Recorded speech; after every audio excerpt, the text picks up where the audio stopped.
sampai di Tugu Bulatan Tekad. Ya.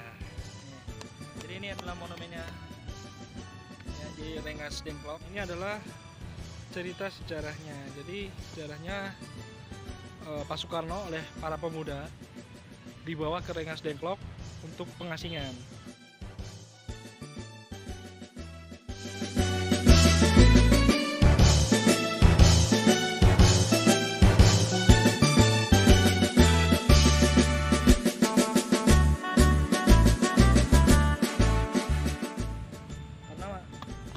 Memang sih tempat ini menurut saya sampai saat ini agak jauh dari Pantura, mungkin dekat, kalau Citarum dekat.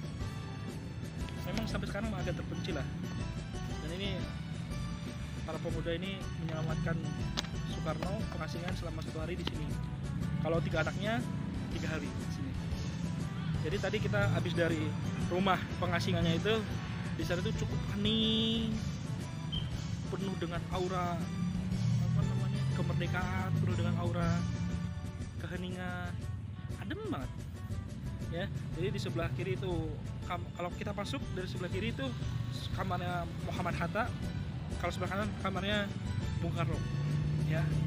Jadi di bulan Agustus ini mari kita jalan-jalan sebentar lah. Kalau libur, jalan sebentar ke tempat-tempat yang seperti ini, yang bersejarah seperti ini. Jadi supaya kita menambah wawasan, menambah keilmuan kita sebagai warga negara Republik Indonesia. Merdeka! Baik, Assalamualaikum warahmatullahi wabarakatuh. Oke, untuk kesempatan kali ini kita sedang berada di Kabupaten Karawang. Tepatnya kita sedang berada di salah satu tugu, yaitu Tugu Bulatan Tekad, yang dekat dengan rumah pengasingan atau penculikan Bapak Revolusi kita, yaitu Pak Soekarno dan Bung Hatta. Nah, tadi sebelum kita ke sini, kita sudah terlebih dahulu ke rumah pengasingan Bung Karno dan Bung Hatta di Rengas Dengklok ya, tepatnya di Kabupaten Karawang. Dan kita mengupas sejarah kembali yang pernah ada di negeri kita sebelum terjadinya atau adanya proklamasi atau hari kemerdekaan tanggal 17 Agustus 1945.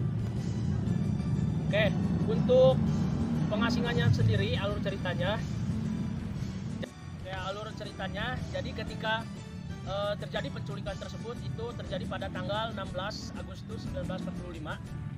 Para golongan muda itu antara lain Soekarni, Aidit, Heru Saleh, mereka mengadakan perundingan di Cikini dan hasilnya yaitu untuk menculik Soekarno dan Bung Hatta ke Rengas Dengklok dengan tujuan untuk menjauhkan Soekarno dan Bung Hatta dari pengaruh pihak Jepang yang saat itu memang sedang mengalami kekalahan di Perang Pasifik.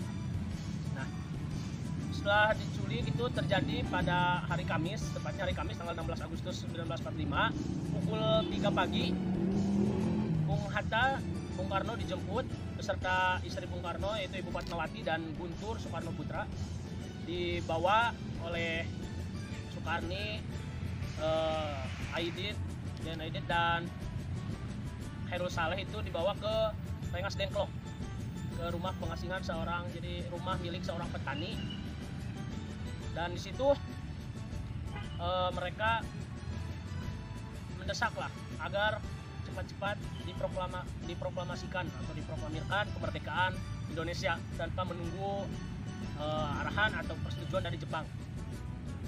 Nah, setelah satu malam pada hari Jumat tanggal 17 Agustus pukul 2 dini hari, dijemputlah Soekarno dan Bung Hatta oleh Soebardi untuk dibawa ke Jakarta ke rumah Laksamana Maeda. Jadi di situ terjadilah atau mulainya dibuat teks proklamasi. Jadi ketika pembuatan teks proklamasi itu terjadi di Jakarta di rumah Laksamana Maeda, dan setelah Jadi teks tersebut itu ada 2 lembar awalnya, terus Bung Karno meminta untuk penandatanganan surat tersebut itu atau teks tersebut itu oleh seluruh bangsa Indonesia. Namun tidak memungkinkan karena terlalu banyak juga dan waktu yang kurang, terlalu mepet. Jadi disepakatilah yang menandatangani teks tersebut adalah Bung Karno dan Bung Hatta mewakili seluruh bangsa Indonesia. Seperti itu. Setelah itu barulah paginya diumumkan atau dibacakan teks tersebut dalam pidato Bung Karno, yaitu tepatnya di Jalan Pegangsaan Timur atau di rumah kediaman Bung Karno. Yang awalnya itu ada 2 rencana di lapangan Ikada atau di rumah Bung Karno, tapi dipilihlah rumah Bung Karno.